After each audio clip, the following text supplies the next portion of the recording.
ಕರ್ನಾಟಕ ಗೋವಾ ಗಡಿಯಲ್ಲಿ ರಾಬರಿ ಆದಂತಹ 400 ಕೋಟಿ ಹಣದ ವಿಚಾರಕ್ಕೆ ಸಂಬಂಧಪಟ್ಟಂತೆ ಗಂಟೆಗೊಂದು ಇಂಟ್ರೆಸ್ಟಿಂಗ್ ಅನಿಸುವಂತಹ ಇನ್ಫಾರ್ಮೇಷನ್ಗಳು ಪತ್ತೆ ಆಗ್ತಾ ಇದೆ.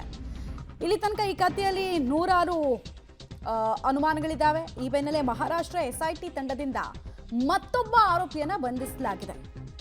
ನಿನ್ನೆ ಮಚೀಂದ್ರ ಮಾಧವಿ ಎಂಬಾತನನ್ನ ಈ ಪ್ರಕರಣಕ್ಕೆ ಸಂಬಂಧಪಟ್ಟಂತೆ ಎಸ್ಐಟಿ ಟೀಮ್ ಬಂಧಿಸಿರೋದ್ರ ಬಗ್ಗೆ ಮಾಹಿತಿ ಸಿಗ್ತಾ ಇದೆ. ಅಲ್ಲಿಗೆ 6 ಜನ ಆರೋಪಿಗಳನ್ನು ಟೋಟಲ್ ಆಗಿ ಬಂಧಿಸಿದಂಗಾಗಿದೆ. ಈ ಪ್ರಕರಣದಲ್ಲಿ ಬಂಧಿತರ ತೀವ್ರ ವಿಚಾರಣೆಯನ್ನು ಎಸ್ಐಟಿ ತಂಡ ನಡೆಸ್ತಾ ಇದೆ. ಬಟ್ ಇಲ್ಲಿ ತನಕ ಈ ಆರೋಪಿಗಳು ಕಂಟೈನರ್ನಲ್ಲಿ ಹಣ ಇತ್ತಾ ಇಲ್ವಾ, ಯಾರಿಂದ ಎಲ್ಲಿಗೆ ಹಣ ಸಾಗಿಸಲಾಗ್ತಾ ಇತ್ತು, ಯಾಕಾಗಿ ಸಾಗಿಸಲಾಗ್ತಾ ಇತ್ತು, ಈ ಹಣನ ಇನ್ನೊಂದು ಕಡೆಗೆ ಯಾಕೆ ಎಕ್ಸ್ಚೇಂಜ್ ಮಾಡಿಸಿದ್ರು, 2,000 ರೂಪಾಯಿ ಹಣ ಈಗ ನೀವು ನೋಡ್ತಾ ಇದ್ರಲ್ಲ ಪಿಂಕ್ ನೋಟು, ಇದನ್ನು ವಿತ್ಡ್ರಾ ಮಾಡಿದೆ RBI. ಅಂದರೆ ನೀವು ಈಗಲೂ ಬಳಸ್ಬೋದು ಎಲ್ಲ ಕಡೆಯಲ್ಲಿ, ಬಟ್ ಹೊಸದಾಗಿ ನಾವು ಇಶ್ಯೂ ಮಾಡಲ್ಲ ಅಂತ ವಿತ್ಡ್ರಾ 2023ರಲ್ಲಿ ಮಾಡಿದ್ದಾರೆ. ಸೊ ಆ ಹಣ ಇಷ್ಟೊಂದು ಈ ಬಿಲ್ಡರ್ಗೆ ಹೇಗೆ ಸಿಕ್ತು, ಆ ಹಣ ಹಿಂಗೆ ಕಂಟೈನರ್ ಮೂಲಕ ಸಾಗಾಟ ಆಗ್ತಿದೆ ಅಂತ ಇನ್ನೊಬ್ಬ ವ್ಯಕ್ತಿಗೆ ಹೇಗೆ ಗೊತ್ತಾಯಿತು, ಅವನು ಆಮೇಲೆ ಅವನನ್ನು ಕಿಡ್ನ್ಯಾಪ್ ಮಾಡಿದ್ರು ಅಂತಲೇ ಇಟ್ಕೊಂಡ್ರು ಅವನು ವಾಪಸ್ ತಪ್ಪಿಸ್ಕೊಂಡು ಬಂದಿದ್ದು ಹೇಗೆ, ಒಂದು ಕಥೆ ರೂಪದಲ್ಲಿ ಆ ವ್ಯಕ್ತಿ ಹೇಳ್ತಾ ಇದ್ದಾನೆ. ಇನ್ನೊಂದು ಕಡೆಗೆ ಈ ಪ್ರಕರಣದಲ್ಲಿ 6 ಜನರನ್ನು ಇಲ್ಲಿ ತನಕ ಅರೆಸ್ಟ್ ಮಾಡಿದ್ದಾರೆ. ಈ 6 ಜನರ ಪಾತ್ರ ಏನು?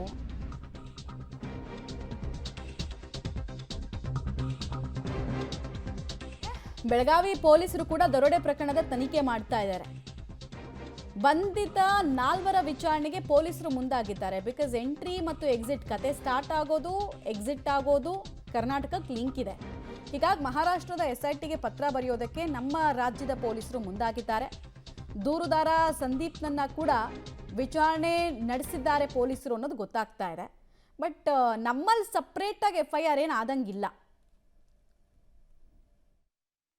ರಾಜ್ಯ ಅಷ್ಟೇಕೆ ರಾಷ್ಟ್ರವೇ ಬೆಚ್ಚ ಬೀಳತಕ್ಕಂಥ ಒಂದು ಕಾರಣ ಅಂತ ಹೇಳಲಾಗ್ತದೆ. ಆದರೆ ಇದುವರೆಗೂ ಕೂಡ ಯಾವುದೂ ಆಗಿದೆ ಅಂತ ಕನ್ಫರ್ಮ್ ಇಲ್ಲ. ಇದು 400 ಕೋಟಿ ರೂಪಾಯಿ ಅಲ್ಲ, 1000 ಕೋಟಿ ರೂಪಾಯಿ ಅಂತ ಹೇಳಲಾಗ್ತದೆ. ಎಲ್ಲ ವಿಚಾರವಾಗಿ ಬೆಳಗಾವಿಯ ಚೋರ್ಲಾಘಟ್ಲಾಗತಕ್ಕಂಥ ಒಂದು 400 ಕೋಟಿ ರಾಬರಿ ಈ ವಿಚಾರವಾಗಿ ಬೆಳಗಾವಿ SP ರಾಮರಾಜನ್ ನಮ್ಮ ಜೊತೆ ಇದ್ದಾರೆ. ಬನ್ನಿ ಅವರನ್ನು ಮಾತಾಡ್ಸೋಣ. ಸರ್, ಒಟ್ಟಾರೆ ಈ ಘಟನೆ ನಡೆದಿದೆಯಾ ಇಲ್ವಾ? ಸೊ ಪ್ರೈಮ ಫೇಸಿ ನಮಗೆ ನಾಸಿಕ್ ಪೊಲೀಸ್ ಅವರು ಬರೆದಿರೋ ಮಾಹಿತಿ ಪ್ರಕಾರ ಒಂದು ಹಿಯರ್ಸೆ ಮೇಲ್ಗಡೆ ಲೆಟ್ರ್ ಬಂದಿದೆ. ಹಿಯರ್ಸೆ ಅಂದ್ರೆ ಸಂದೀಪ್ ದತ್ತಾ ಪಾಟೀಲ್ ಎಂಬ ವ್ಯಕ್ತಿಯನ್ನು ಒಂದು ಅಕ್ಟೋಬರ್ 22ನೇ ತಾರೀಕು ಒಂದು 4 ಜನ ಕಿಡ್ನ್ಯಾಪ್ ಮಾಡ್ತಾರೆ. ಕಿಡ್ನ್ಯಾಪ್ ಮಾಡುವುದಕ್ಕೆ ವಿರಾಟ್ ಗಾಂಧಿ ಎಂಬವನು ಹೇಳಿರ್ತಾನೆ ಮತ್ತು ವಿಶಾಲ್ ನಾಯ್ಡು ಎಂಬವನು ಕಿಡ್ನ್ಯಾಪ್ ಮಾಡಿರ್ತಾನೆ, ಅವನು ಒಂದು 3 ಜನ ಸೇರಿಸ್ಕೊಂಡು.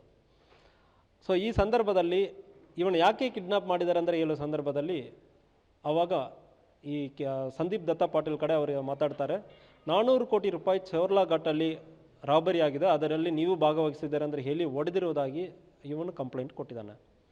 ಈಗ ಅದು ಮೇಲ್ಗಡೆ ಕಿಡ್ನಾಪ್ ಕೇಸನ್ನು ದಾಖಲು ಮಾಡಿ ಈ 5 ಜನವನ್ನು ಮಹಾರಾಷ್ಟ್ರ ಪೊಲೀಸ್ ಅರೆಸ್ಟ್ ಮಾಡಿರ್ತಾರೆ. ಒಂದು ವೇಳೆ ಈ ರಾಬರಿ ಆಗಿದಾ ಇಲ್ವಾ ಎಂಬುದ್ರ ಬಗ್ಗೆ ಸಂಪೂರ್ಣ ಮಾಹಿತಿ ಯಾರಿಗೂ ಇಲ್ಲ. ಇವನಕ್ಕೆ ಆ ಕಿಡ್ನಾಪರ್ಸ್ ಹೇಳಿರೋ ಮಾಹಿತಿ ಮಾತ್ರ ಇದೆ. ಇದು ನೋಡಿರೋರು ಮತ್ತು ಕಂಟೈನರ್ ಬಂದಿದ ಎಂಬುದ್ರ ಬಗ್ಗೆ ತನಿಖೆಯಲ್ಲಿ ಗೊತ್ತಾಗಬೇಕು. ಈಗ 400 ಕೋಟಿ ಹೋಯ್ತಾ ಅಥವಾ 400 ಕೋಟಿ ಕಳ್ಕೊಂಡವ್ರು ಏನಾದ್ರು ಏನು FIR ದಾಖಲು ಮಾಡಿದಾರಾ, ಏನು ಸ್ಟಾರ್ಟಿಂಗ್ ಪಾಯಿಂಟ್ ಏನು, ನಿಮ್ಮದು ಮಾತ್ರ ಎಂಡಿಂಗ್ ಪಾಯಿಂಟ್ ಇರುವಂಥದ್ದು, ಎಲ್ಲ ವಿಚಾರವಾಗಿ ಏನು ಹೇಳಿಸ್ತಾರೆ?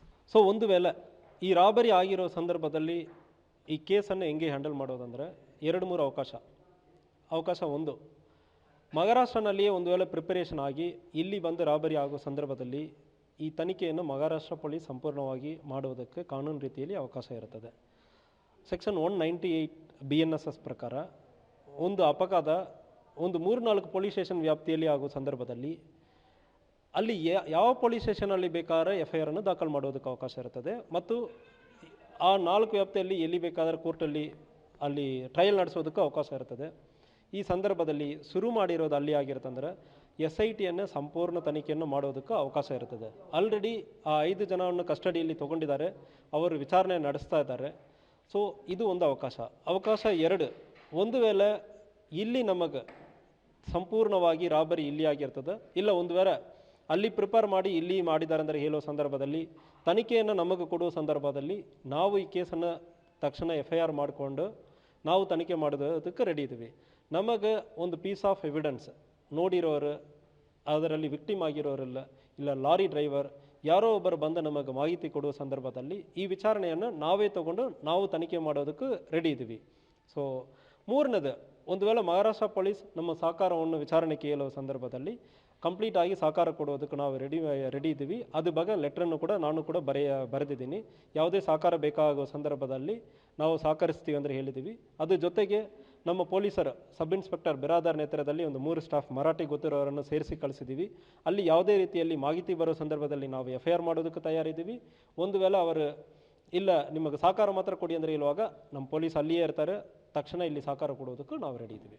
ಈಗ ಈ ಒಂದು ವಿಚಾರವಾಗಿ ಸೋಮೋಟೋ ಕೇಸನ್ನು ಮಾಡ್ಕೋತೀರಾ ಅಥವಾ ಏನು ನಿಮ್ಮ ಗೃಹ ಸಚಿವರು ಜೊತೆಯನ್ನು ಮಾತಾಡಿದ್ದೀರಾ ಸರ್? ಸೊ ನಾವು ಪ್ರೋಟೋಕಾಲ್ ಪ್ರಕಾರ ನಮ್ಮ ಸೀನಿಯರ್ ಆಫೀಸರ್ಗಳು